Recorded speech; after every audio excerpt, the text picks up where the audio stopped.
ओंकारेश्वरी. प्रथम तर मी माझा परिचय करतो. नमस्कार सर्वांना. मी गुरुवर्य प्रशांत भाऊ गायकवाड, राहणार खराडी, पुणे.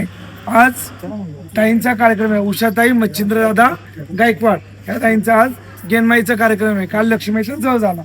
पण काही काही माहिती नसतं वारं म्हणजे काय, गणमा म्हणजे काय, गणमा म्हणजे करायची पद्धत कशी असते. या सर्वांनी बघा गणमा म्हणजे काय.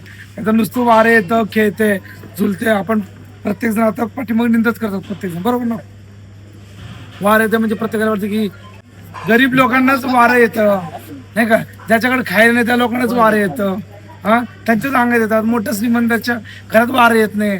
पण असं काय नसतं. तुम्हाला सांगतो, गरीबाचं कसं असतं, सुख दुःख हे जगदंबाला सांगत असतं. श्रीमंत देवाला पाय पण पुढत नाही. जगदंबा येईल का बरं त्याच्या अंगात, सांगा बरं. काही काही लोक पैशावाले लोक असतात, देवाच्या पाया सुद्धा पडत नाही, समोरून जातात, बरोबर. तिथं देवाची भक्ती पण जागते.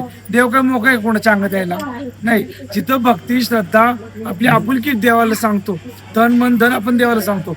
आपल्या घरात खायला नसू दे, खायला नसू दे, आपण लोकांना सांगितलं माझ्या घरात खायला नाहीये, तर लोक त्याची काय करणार, निंदा करणार की याच्या घरात खायला नाही. पण हे मनोभावे देवाला सांगितलं, देव कुठेतरी जागतो भक्ती. हा लक्षात. त्यामुळे असं काय नाही की वारं गरीब श्रीमंत सगळं नाही. जिथं मानलं तर देव आहे, मानलं तर भक्ती शक्ती, मानलं तर काहीच नाही, बरोबर ना.